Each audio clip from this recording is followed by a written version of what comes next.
Confessions of an Accountant, where no topic is off the ledger. I'm not quite sure what thoughts I've got of the day. I've had a couple of calls already this morning. It's my third call with an accountancy firm. It's the same story I've heard just over and over and over again, in that they allow their clients to be in charge of their business. They're just not charging enough. So 170 clients paying them kind of very low fees. And I'm like, you could have like 25 clients paying you £1,000, £2,000 a month, and your life would be very, very different. And then intellectually, you can understand that, and that makes sense. But then you've got the practicalities then of going back to these existing clients and getting rid of them, increasing their fees, etc. And there's a lot of emotion attached to doing that. And I just always remind firms whenever I speak to them that when you shut your door at night and you kiss your kids or your loved one or your dog or your teddy bear goodnight or whatever it is, no one's thinking about you. Like, that is just your world that you've created for yourself that'll have the amount of peace that you want in it, the amount of joy, the amount of fun, the amount of wealth, the amount of free time, whatever it is in that world. That's what you're creating, and that's the only thing that matters. The reason why you have an accountancy business is to give you the life that you want. And if you've not got the life that you want, then something has to change. And my advice to these guys, they're a beautiful, beautiful couple. It starts with them. Like, what does a great week look like? What does a great year look like? And figuring that out, and then changing the business in order to give them that life that they want. And the other big thing as part of increasing fees as well, it's just taking control of clients. I'm a big thing about parenting. So we've got 3 kids. I am friends with my kids and I love them to bits. But first and foremost, I'm their parent, right? So I'll parent my kids. I don't need them to be my mate. They can fall out with me. That is not an issue, but they will be parented. And it's the same with clients, right? In a client relationship, respectfully, I know they might be accomplished business owners, but when it comes to finances, you are their parent and they are their child in that regard.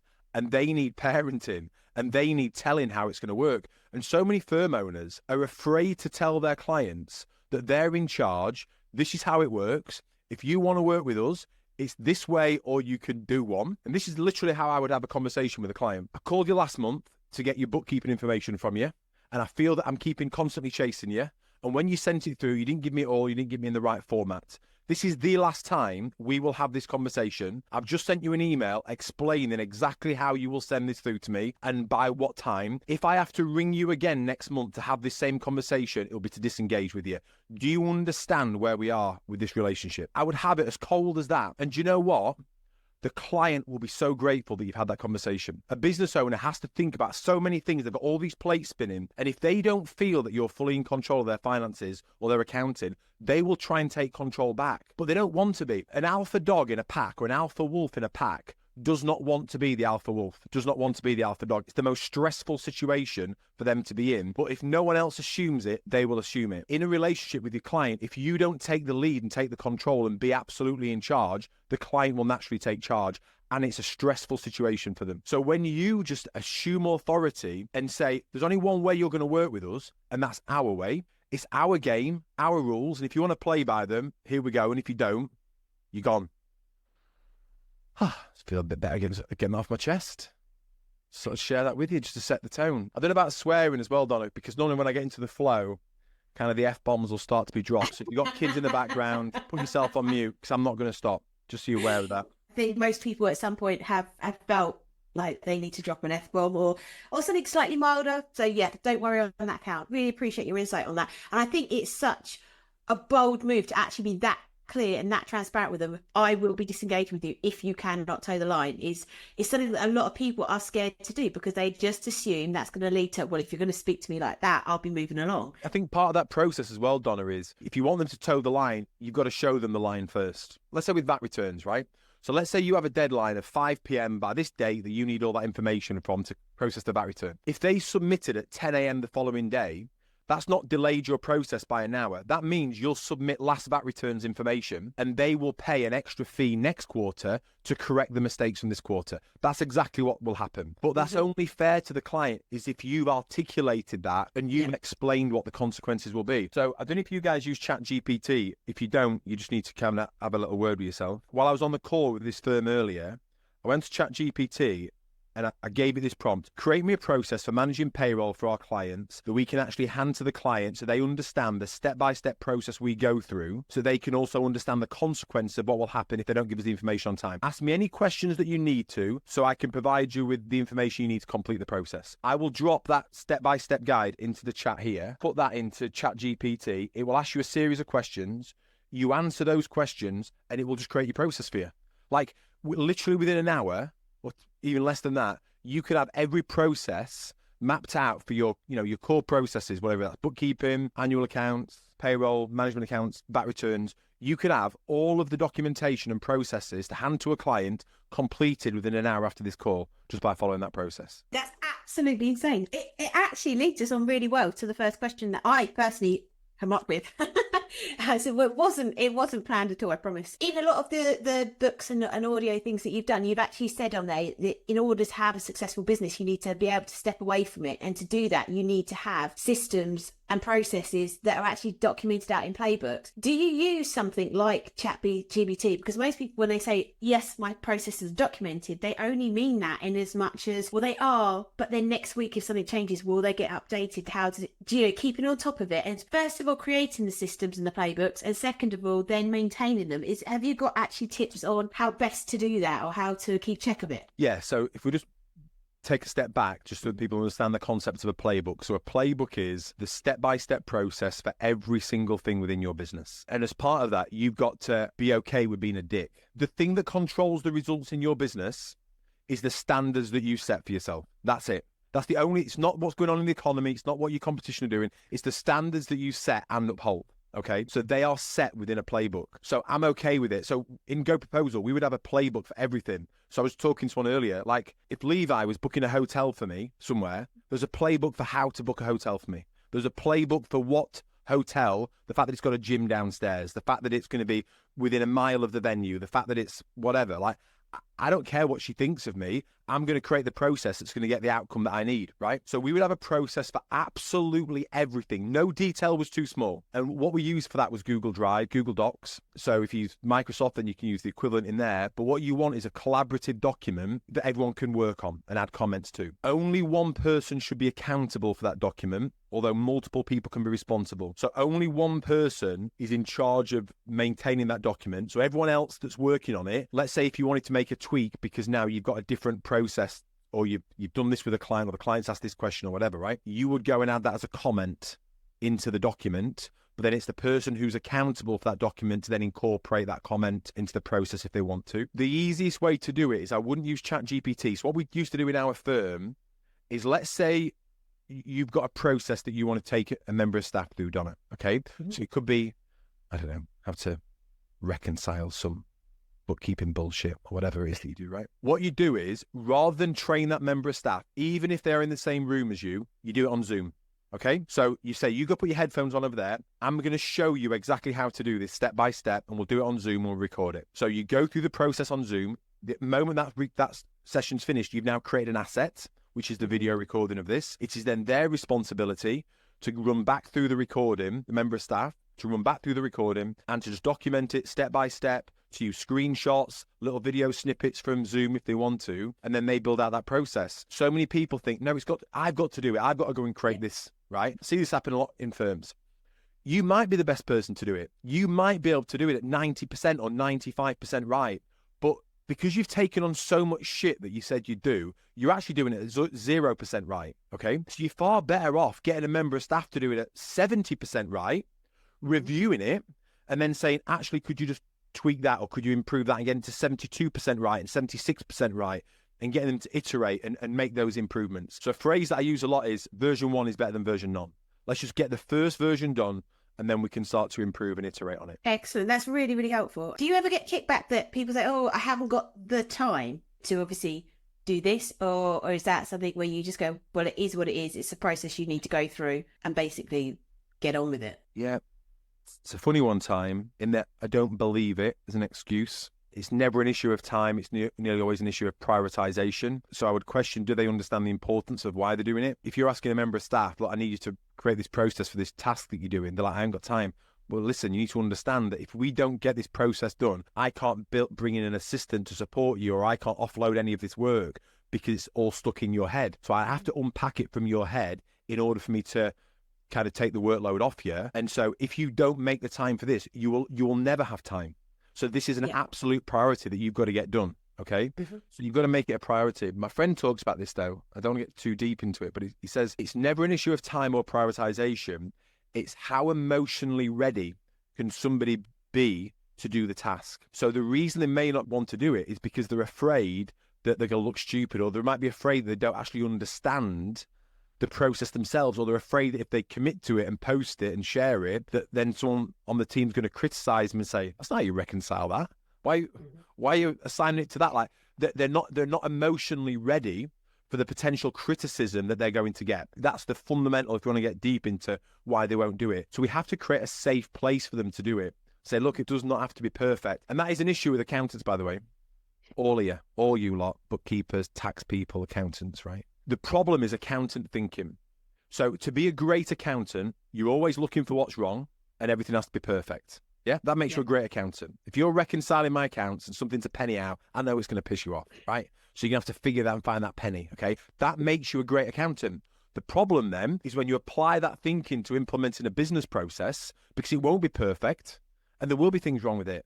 So you have to stop being an accountant when implementing a process and be happy with okay. Okay is good enough to get out the door with, but you have to make that gear change from accountant to business owner. Excellent. Thank you very much. One of the questions we've had come in, James, do you think that the accountants who only do the year-end compliance work will survive with AI being introduced and more? Whatever we do, we want to be deepening human relationships with our clients. So I was speaking to my solicitor yesterday. I'm about to invest in a business. And they just sent all this documentation, like 10 documents, shareholders agreements, SPAs, all this stuff, right? So I just stuck into ChatGPT and I said, can you just review all this documentation? And is there anything that's kind of glaringly obvious that I need to kind of highlight? And it just brought up a few questions. And I sent it to my lawyer and he's like, what do I even need you for? Like, look, it's done all this for you. And then he rang me up and he said, is this the right investment for you? Should you be doing this? Have you asked these questions? Have you spoke to your wife about this? We had a human conversation. Like, that. I don't think ChatGPT will be able to anytime soon, but that was where I got the value from him, not from the technical aspects of his role. And so you won't be overtaken by ChatGPT. The phrase is you'll be overtaken by a firm that knows how to use ChatGPT. And what ChatGPT and AI is highlighting is how average so many firms have been for so long. Because just doing the compliance work is not enough. It was never enough, right? But we made out that was the be all and end all. That's not really what the client needed. So now the fact that AI and ChatGPT can simplify all these processes is fantastic. But now you have to step up into becoming a human being, right?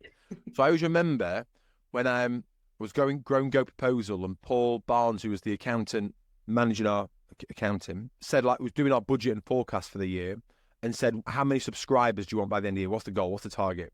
And I said 1,000. Okay. Now at that point, most accountants, 99% of them go, okay, cool. And what does that look like? What will the marketing budget be to get to 1,000? He said, buy 1,000. So it's 1,000, isn't it? He says, yeah, but it don't mean anything. What's the point of 1,000? It doesn't actually mean anything. What would have to change in your life for next year to be a great year? For you and Becky to get to the end of the year and be celebrating. So if we went on holiday here, if we'd moved to this house, if Becky was able to leave a job, okay. So how much income do you need a month? And went through all this. Okay, so we figured it all out. You need 460 clients. Like, why are you dicking about with 1,000? You just need 460. That's the human part of it. That's having a real conversation. That's saying, how do we show up in your life? Accountants, bookkeepers, tax advisors, you can change people's lives, but only if you're asking the question of, how can I change your life? When you get to December next year and you're celebrating Christmas, how will you look back and think this was an incredible year? How can I impact you? What does a fantastic week look like for you? How can I get you closer to living that? What do we need to do? Like, that's when life becomes exciting, and we can use all of this technology to facilitate that. But if you are not having those conversations, if you're not being heart-led, human-centered, genuinely giving a shit about your clients' lives and how you show up in it, then you'll be just overtaken very, very quickly. Yeah, that is brilliant. Absolutely brilliant. Simple, but brilliant. And people forget it because, like you say, they just get stuck in the numbers. Okay, so another question we had come in. Can you really change clients that view your service just as a necessary evil, i.e. basic compliance, into a value-added service like advisory, and how do you do it? It's a good question, isn't it? I don't know if you can change an existing client. So I'll return back to that question. But the way that you do it with new clients moving forward is through educational marketing. And so what you do is you educate them into becoming a great client and to fully appreciate that before they sign up with you. So for example, I encourage people to write books. Like, it doesn't even have to be a big book. It can be a short book, right? But it's how do you explain the problem that they're facing better than they understand it themselves? So let me give you an example. So let's say tax returns. If you're completing tax returns in January, you've got a huge problem with your accounting business. No tax returns should ever be completed in January. Tax returns should be completed by the end of September. Otherwise, you've got something wrong. Okay.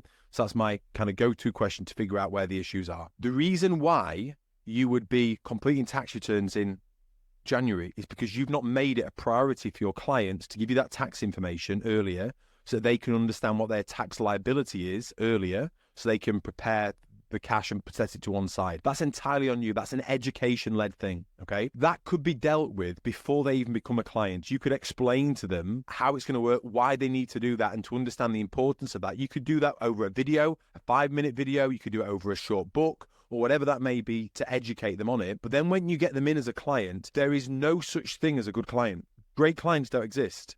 Great clients are created. They've just been to every other accountant, and every other accountancy firm is letting them behave how they want. When they come to you, it's got to be, if you're working with us, this is how we work. There's no alternative. We don't offer a bespoke service. We don't adapt ourselves to our clients. We have spent the time over the years figuring out the very best way to do things. And if you want to work with us, you do it that way. This is it. This is how it works. So for example, tax returns, we'll contact you in June. We'll make sure that you understand everything. We'll send you through the checklist. We'll follow up in July. We'll give you a final call in August. And if you haven't given us it by September, we'll disengage you on the 1st of October. That's the process, right? Is there any part of that you don't understand? Cool. Sign here to say you've understood the rules of the game. This is our rules of the game. Let's go. It's easier with a new client to explain that.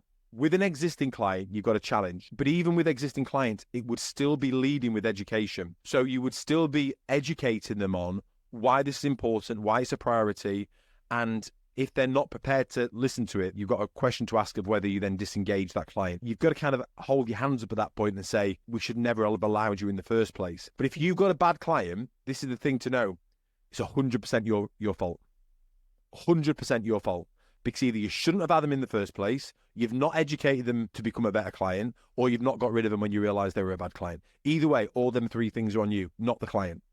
Powerful stuff, but so true. And like you said, it's about having the braveness and the bold to go out there from the outset and lay out your stall. This is the expectation. You want to meet it or you don't. Your life will improve because what you're saying is, like, I'm good enough and I'm not putting up with this shit from anyone. Like I value myself and my time and my sanity and my peace more than I value your bullshit and your fee. Like, and the moment you start to define that and you start to put that out in the world and your energy out in the world, I promise you will attract the right people. Excellent. We will quote you on that. If everyone can just put that into their phones now. So the next question we've got is from Dan, and he said he'd love to hear your thoughts on productized service offerings and pricing tiers, i.e. thinking the psychology around giving the client or customer 3 options and the configuration of value perception within each of those tiers. There's just 2 parts to that. And one part I agree with and one part I don't. We'll unpack those 2 bits. So the first thing is productizing your offering is a massively important thing.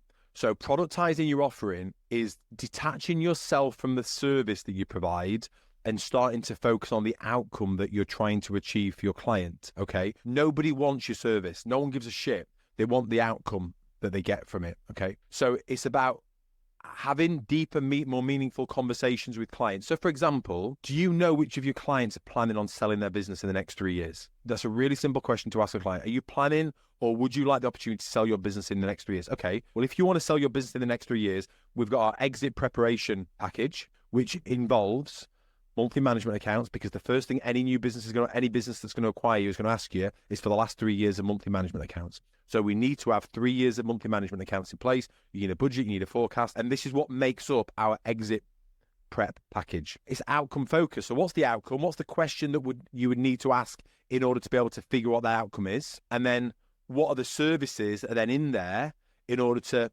fulfill that package? Does that make sense? Mm-hmm. Yeah, so, absolutely. The client doesn't know the details of things. I don't even know what a fucking I'm swearing now. What a P11D is. I've been in the accounting space for all this time, and you say all this shit. I don't know what any of that means, right? So this is all your terminology, not my terminology. Yeah. You know, so you've got to translate it into something that the client understands, and that is what is their outcome. My sister-in-law, she does not know what an e-commerce website is, right? Yet she has a £10 million e-commerce business. And I said to her the other day, I said, your e-commerce site? She said, what do you mean? I said, well, your e-commerce platform. She said, oh, you mean my website that I sell stuff from? Yes, Anna, the website that you sell £10 million worth of stock a year from, your e-commerce site. I didn't know it was called that. Like, that would just be so obvious to people, but that's not how your customers hear things. So you've got, so packaging it up is based on how customers understand it, and that's going to give them the outcome they want. A fantastic book to read is They Ask You Answer. It will change your life. It will change your life. They Ask You Answer. I promise you. Great, great book. The next thing is offering 3 tiers, gold, silver, bronze. I've had a bee in my bonnet about this for years, because I do not think it is acceptable to offer gold, silver, bronze to a client, okay? There is only one solution you should be offering to your client, which is the right solution. That's it. So let me give you an example. Accounting for a business is life and death. If this doesn't work right, that business can go under, okay? It's a life and death situation when it comes to accounting. So let's say you were going to a surgeon for a life and death operation. And the surgeon says, right, we're going to perform this operation. We're going to cut here, and then we're going to put stitches in, okay? Got 3 levels of stitches that you want. I can do our bronze package. I can put 10 stitches in it, yeah? Every chance most of your insides will stay in.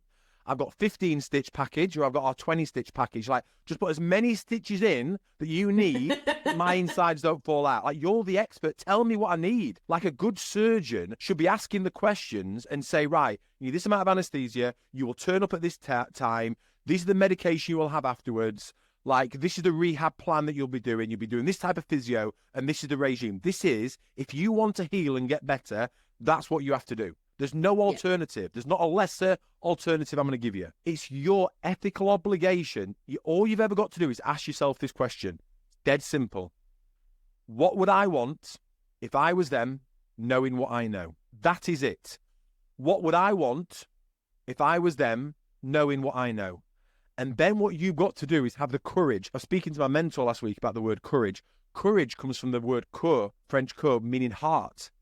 Like, it's a heart-led decision. If you love that client, if you want what's best for that client, if you're being heart-led in your business, you have to therefore have the courage to then say to them, this is what I would want. I've got so many examples of this where, let's say you've got a client spending £200 a month, right? And you're going back to them and saying, actually, you need to be spending £2,000 a month, right?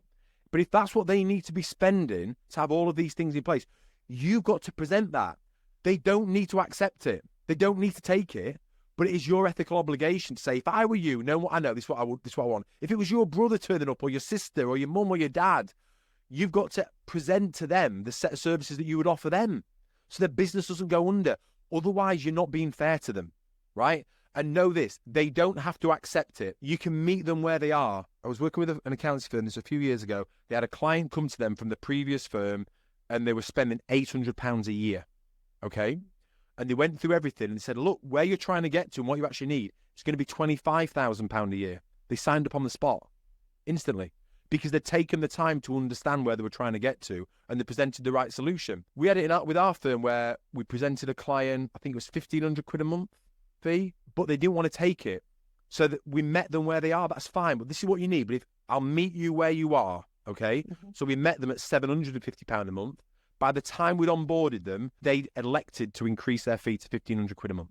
GoProposal, we were a £1.5 million business when we sold, and our accounting fee was £5,000 a month. £1.5 million business. There is a good, I don't know what that works out at, but I always kind of base it on a rule of about 3% of a business's revenue that they should be invested into the finance function of their business. So it's a good thing you could do is to review your client's revenue and have a look at 3 or 4% would be about right in terms of what we should have been investing in the finance function of that business. And in terms of meeting them in the middle, was it taking out services and saying you're going to get to them rather than obviously discounting or anything like that? It was more a case of saying, okay, you can't afford the management accounts right now, So we take that part away, or how did you meet them? So it depends. So you may have a minimum service level that you provide. So it may be that you will not provide a service if they don't take bookkeeping. Like a bookkeeping might be your essential. Like, to my mind, I know a lot of people look down on bookkeeping. Bookkeeping is the essential. Like, nothing works without regular, weekly, ideally daily bookkeeping. That unlocks everything else, right? So it may be that the only way we're prepared to work with you is if you accept our bookkeeping service. Or if you've got a bookkeeper, that's fine, but they have to work to our standard. And this is our standard. And we'll put you on a 3-month trial. And if you've not hit it, our standard, consistently for 3 months, you either have to move over to us or we disengage. Like, you've got to be in control of what that is. So when I say meet them where they are, you can meet them where they are so long as it's within a range that you're happy to provide that service with it. Do you get me? Yeah. So based on what that is, you can then downgrade a service. So it could be, and this is where it's not a gold, silver, bronze. You still offer the best solution, but it maybe they say, well, look, monthly management accounts are going to be too much at the moment. I'll take quarterly management accounts. Yeah. I'll downgrade to that. And so you take them out of the proposal, but they know what they're ultimately working towards. And then once your team or you are having reviews with them on a quarterly basis, you can then ask them. So they may say, well, we'll do our own VAT returns. Okay, good luck. Yeah. But then after the first quarter, how did you find your VAT return? How much time did it take you? Are you happy with the accuracy? I've just done a quick review and I can see these glaring mistakes here already. Would you like us to have this service on? Every interaction is an opportunity to upsell your next service to them. Excellent. Thank you very much. It's really, really useful stuff there. Another question we had come in. You yourself know how to launch and grow both products and services. Do you advise launching both at the same time, i.e. productizing part of your service or vice versa? I believe in everything being productized. My best example of productizing is a pizza restaurant. Okay, it's a really simple analogy. So if you go to a pizza restaurant, you order a pepperoni pizza. You can still decide whether you want a 16-inch pizza or a 10-inch pizza. You can still have thin and crispy or deep pan. Whoever's ordering deep pan, I don't know what you're doing with your life, but that is the wrong choice of pizza. And you could add extra toppings or take stuff off. That's fine. But what most accounting firms are doing is you're going into an accounting firm and they're saying, right, so we've got some dough, we can make bases, yeah, and we've got cheese, do you want some cheese? Yeah, okay. And we've got some tomato sauce, do you want some tomato? Okay, cool. And we've got a slice of pepperoni. It's like, what are you doing? Just sell a pepperoni pizza. Like, sell a pepperoni pizza and then let them kind of customize it to their preference. So you've got to get to productizing as fast as possible. I'm just going to take providing a service to people because that's a different thing. The service is everything that then gets wrapped around that product. So your service offering should be productized. Then the ultimate service that gets provided to them should be wowing your clients. If you're not wowing your clients, if you're not creating incredible experiences, then you are falling massively short. I'm just reviewing the onboarding process at the moment with this firm that I'm working with. We'll be having incredible communications with the client. We'll be over communicating with them every single week throughout their onboarding process. We'll be sending gifts out. We'll be calling them. We'll be setting up WhatsApp channels for them. Like, it's just going to be ridiculous. They'll think they've signed up to like a 5-star hotel or they just bought a high-end luxury car or something like that. Like, that's the level, I'm not joking, that you have to get to. If you are not creating incredible experiences that are changing how your clients feel, then you're falling short of expectations. I promise you. Wow, that's really interesting. It's something that I think, as you say, a lot of accounting firms do things the same way and offer the same base service. So you almost go in with an expectation, oh, you're an accountant, so you're going to do year-end accounts. How much will that be? Compare that to my last person. Yeah. Well, it's like, yeah, you've come to the wrong... I mean, if that's what you want to do, that's fine. But yeah, you've come to the wrong place. Like, I'd be asking, like, what are you trying to achieve in your life? I'd always start with, like, life-based questions first. If I was working with a client, the first thing I'd want to know is, what's their family situation? Like, do you have kids? Like, I was speaking to a friend of mine recently. He wants some guidance on his business. I'm like, let's just go through the ages of your children. So your child at the moment is 3. So in a year's time, he's going to be starting primary school. And then by the time he's 11, he's going to be starting secondary school. You've got another child on the way. So I'd be figuring out these things here. How many days a week are you wanting to work? How much income are you wanting to gain? These are my first questions. What does a great week look like? What does a great year look like? Do you want to have 12 weeks off a year with your kids? Like, let me try and understand what it is that you're trying to achieve. Right. Now I understand where you're trying to get to. What does your team look like? Like, how many people do you need on your team? What are the different roles in order to start to free you up out of your business? Okay, now we can start putting a budget and a forecast in place. But I'd be asking those questions, and I know that no other accounting firm will be asking them. They could have been to see every other accounting firm, but they come to us, and I ask them those questions. Before we've even got to service level, before we've even got to prices, they know that I'm the firm they want to work with because no one else is asking them the real questions that actually mean something. That's such an insight. That's really, really useful. And I do see exactly what you mean, because they're the questions nobody else has bothered to ask. And they show that human side, which is so lacking in so many cases in the accountancy and tax world. And it's down to the fundamental fact that their business is to give them the life that they want. So we want to help you to achieve the life that you want. So let's establish and understand that first. And then I can start helping you to make some healthy decisions about your business and the service level that we can provide you with to help you to get there. Martin asked, if you could go back and start GoProposal again, what would you have done differently? Don't think I'd have done anything differently, because I wouldn't have wanted to get to a different outcome than I got to. The goal was always to build and sell the business. I designed that from the start before we even got one single client. I created the logo, a GoProposal logo. And then underneath it, I wrote a Xero company, a Sage company, a QuickBooks company, a receipt bank company. I thought of all the different businesses that could buy us. Every member of staff that worked with us, they were told, you are joining a business here that is built to sell. And if you go onto my website, if people are interested in the journey, I've got nothing to offer you, I've got nothing to sell you, but I've got the story mapped out. So the built to sell interview done with John Warrilow, I go through the entire process from start to finish. It's a very in-depth interview. And then another interview I got done afterwards, which is when I dropped off a cliff after I'd sold the business. So I just kind of map out very openly the whole journey. So if you are interested in it, you can hear it there. I think the only thing I would have done differently, I wouldn't have done anything differently. Someone said to me towards the end of the business, is beware of ghosts. And I said, what do you mean? He said, just that shit that you worry about all the time, that just not going to happen. Like, and you, as business owners, we want to think what can go wrong. We want to try and plan for that and minimize and mitigate against risk. But you also can't stress and risk about things outside of your control. And, looking back, I was fearful and paranoid about lots of things that I never needed to be, because whenever shit hit the fan and things went wrong, we sorted them out, So just not to have worried as much. Nice answer there. Okay, Sandra has said that she runs an outsourcing / offshoring business in India. As someone who lacks access to direct selling methods, I'm eager to learn effective strategies for establishing my presence in the market. What approaches would you recommend for promoting services and reaching potential clients, especially in a competitive landscape? Yeah, it's always competitive. So it's just to lead with education. So it's just to think, even if these people can never be my clients, how can I help them anyway? So my best example of this is like celebrity chefs. So Gordon Ramsay ultimately wants you to go to his restaurant and eat his food, right? But he goes on TV, he shows you how to cook his food, he creates recipe books, he gives it all away. Knowledge has no value anymore. It's zero value. Google wiped most of it out. ChatGPT finished it off. There is no value in knowledge anymore. Whatever you think expert service you have, and you think you've got the secret tip or way of doing it, bullshit. I can find it, okay? So you might as well be the one that tells me how to do it. You might as well just give it all away. The cash is in the complexity.